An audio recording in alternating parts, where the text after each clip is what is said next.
इस धरती पे सबसे अच्छी मशीन कौन सी है? तो सबसे अच्छी मशीन इस धरती पे आपकी बॉडी है, क्योंकि जितने भी मशीन बने हैं हर मशीन को आपके बॉडी ने ही बनाया है। इसलिए सबसे अच्छी मशीन इस धरती पे ह्यूमन बॉडी है। म्यूजिक जो आप सुनते हो वो अगर ज़्यादा सुनने लगो या फिर ज़्यादा आदत डाल दो तो इसका एडिक्शन एक नशीली पदार्थों से कम नहीं है, क्योंकि इसका एडिक्शन भी नशे के एडिक्शन की तरह ही है।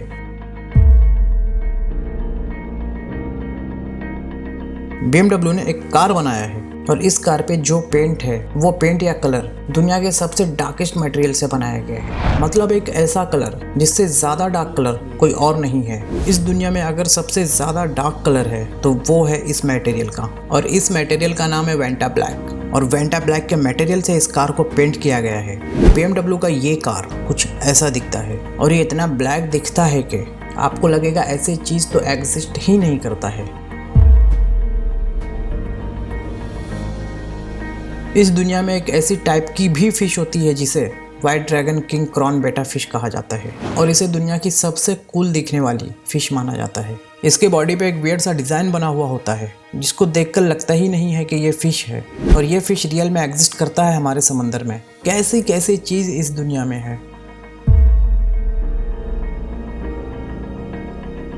कहा जाता है कि सांपों में जो सबसे ज़्यादा खतरनाक और जहरीला होता है वो है किंग कोबरा। ये बहुत ही खतरनाक होता है, लेकिन असल में ये ट्रूथ नहीं है। अगर हम पूरे दुनिया में जितने भी कीड़े मकोड़े और जानवर हैं, अगर सबको मिलाकर देखा जाए तो सबसे ज़्यादा जहरीला और ख़तरनाक जानवर या जीव कोई है तो वो ये है बॉक्स जेलीफिश। इस जानवर को इस दुनिया का सबसे ज़्यादा वेनोमस माना जाता है, मतलब सबसे ज़्यादा जहरीला, और ये दुनिया का सबसे ज़्यादा और टॉप लिस्ट का जहरीला और ख़तरनाक जानवर है, और यही ट्रूथ है।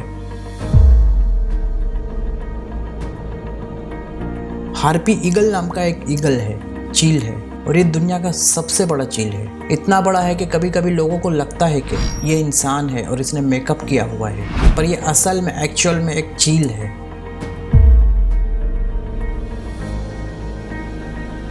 ये एक बहुत ही साइंटिफिक ट्रूथ है। बहुत ध्यान से सुनो। हम लोगों के मन में ये आइडिया आता है ना कि अगर टाइम रुक जाए, वक्त रुक जाए और सब चीज़ इस दुनिया में जो कुछ भी है वो सब फ्रीज हो जाए और सिर्फ मैं एक्टिव रहूं और मैं जो करना चाहूँ कर सकूं, बिल्कुल डोरेमोन कार्टून की तरह, तो क्या ऐसा हो सकता है? क्योंकि जो लाइट होता है वो ट्रैवल करता है फोटॉन्स के रूप में, और जब टाइम स्टॉप हो जाएगा तो फोटॉन्स भी रुक जाएगा, और जब फोटॉन्स रुक जाएगा तब अंधेरा छा जाएगा। ये वो वाला अंधेरा नहीं जो घर में लाइट या इलेक्ट्रिसिटी जाने के बाद होता है। ये असल वाला अंधेरा है। जब अंधेरा छा जाएगा तब आप देख नहीं पाओगे। अच्छा, देखना मतलब क्या? जब हमारे आंखों तक रोशनी लाइट पहुंच रही है तब हम किसी चीज़ को देख रहे हैं, और लाइट ही नहीं पहुंचेगी, अंधेरा छा जाएगा, तब आप क्या देखोगे? घंटा? सोने के बाद एक बहुत ही इंटरेस्टिंग चीज़ होती है कुछ लोगों के साथ। होता ये है कि सपना देख रहे होते हैं और सपने में उठ जाते हैं, मतलब सोते हुए सपने में उठकर किसी के साथ घूमने गए हुए हैं या फिर किसी से बातचीत कर रहे हैं, और जब आप असल में उठते हो तब आपको पता चलता है कि आप तो सो रहे थे और जो आपने देखा वो सपना था। इसका मतलब सपने के अंदर जाग जाना, और इसे ही फॉल्स अवेकनिंग कहते हैं। ईंट हमेशा लाल ही क्यों होता है? ये जो ब्रिक है, ईंट है, ये लाल तो होता ही है, मजबूत भी बहुत होता है। आखिर कैसे, किससे बनता है ये? तो मैं आपको बता दूं कि इसको क्ले यानी मिट्टी से बनाया जाता है, लेकिन फिर भी इतना मजबूत कैसे? तो मैं आप लोगों को बताऊंगा ईंट यानी ब्रिक को कैसे बनाए जाते हैं और क्या क्या यूज़ किया जाता है ईंट बनाने में। तो देखो, silica 50 to 60%, alumina 20 to 30%, 2 to 5%, magnesia 8%, iron oxide 7%, और जो लास्ट है एल्यूलिस 10%। इसमें इतना सारा मेटेरियल मिलता है तब जाकर एक ईंट बनता है। और मजबूत और लाल कलर की बात रही तो लाल कलर और मजबूती लाता है तो आयरन ऑक्साइड। जी हाँ, आयरन ऑक्साइड की वजह से ईंट इतना मजबूत और लाल होता है। अगर इसका इस्तेमाल ना करें तो ईंट मजबूत नहीं बनेगा। आप अगर एक फाइट मारोगे तो ये टूट जाएगा। तो अब आप समझ गए होंगे कि ईंट लाल क्यों होता है और ये इतना मजबूत क्यों होता है। ये लड़की चाइना की है और इसने अपने 20 iPhone 7 Plus बेचकर एक नया घर खरीद लिया, जो इसको अपने 20 बॉयफ्रेंड से मिले थे। जी हाँ, इस लड़की के 20 बॉयफ्रेंड्स हैं और उन सब ने इसे गिफ्ट किया था iPhone 7 Plus, और फिर इस लड़की ने उन सभी फ़ोन्स को बेचकर एक घर खरीद लिया। ये हमजा बिन देलाद है।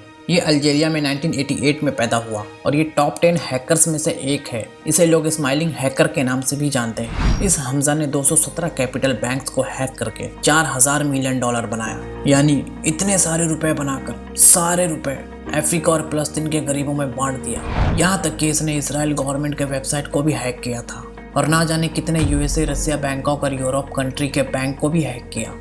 और इनकी उम्र सिर्फ 30 साल है, लेकिन अफसोस ये अब नहीं है। ये आखिरी फोटो है जब इसे फांसी के लिए लेकर जा रहे थे।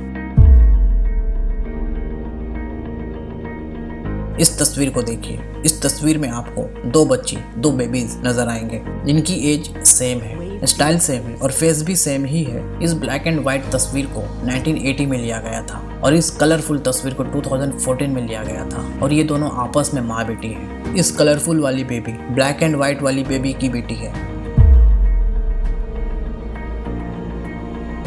इस बिल्डिंग को देखिए। इसे देखने के बाद लगता है कि तूफान ने इसे उठाकर उल्टा गिरा दिया हो, लेकिन ऐसा नहीं है। इस बिल्डिंग को ऐसा ही बनाया गया है, अपसाइड डाउन माइनस है ना। Incredible building. कोई भी और किसी को भी अपने सपने को मारने मत दो, क्योंकि आपका सपना किसी दूसरे का मोहताज नहीं है, ये सिर्फ आपका मोहताज है। अगर आप चाहोगे तो ये जरूर पूरा होगा। चाहोगे का मतलब सिर्फ चाहना नहीं, बल्कि साफ दिल से मेहनत करोगे तो जरूर पूरा होगा। ये हैंडीकैप है, लेकिन फिर भी इन्होंने वो कर दिखाया जो हम आप शायद नहीं कर सकते। करो, कुछ भी करो, बट करो। चलो इसी अच्छी बात पे एक लाइक और वीडियो को शेयर कर दो। और हाँ, अगर आपने इस चैनल को सब्सक्राइब नहीं किया है तो प्लीज़ इस चैनल को सब्सक्राइब भी कर दो। इन्हें तो आप सब जानते हैं, लेकिन क्या पता है आज से कुछ साल पहले ये कैसे थे। इन्होंने 8 साल की उम्र में वीड पीना स्टार्ट किया था। जी हाँ, गांजा पीना स्टार्ट किया था। और एक वक्त ऐसा आया कि ये नशे में इतने आदी हो गए कि इनके फ्रेंड्स एंड फैमिली सब परेशान रहते थे इनको लेकर। ये बहुत बार जेल भी गए, हमेशा नशे की हालत में रहते थे।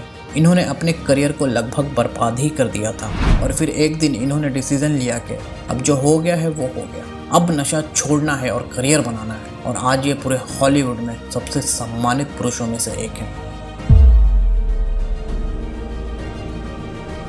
इनको तो आप जानते हो, ये है काल्की कोचलिन, इंडियन फिल्म इंडस्ट्री की एक्ट्रेस और राइटर। लेकिन क्या आपको पता है इनके grandfather Morris Koechlin chief engineer रह चुके हैं एफिल टावर और स्टैचू ऑफ लिबर्टी के। अगर आपने इस चैनल को सब्सक्राइब नहीं किया है तो प्लीज़ इस चैनल को सब्सक्राइब कर दीजिए और बेल आइकन को दबा दीजिए और वीडियो को शेयर ज़रूर कीजिए। और हाँ, ये बिल्कुल फ्री है।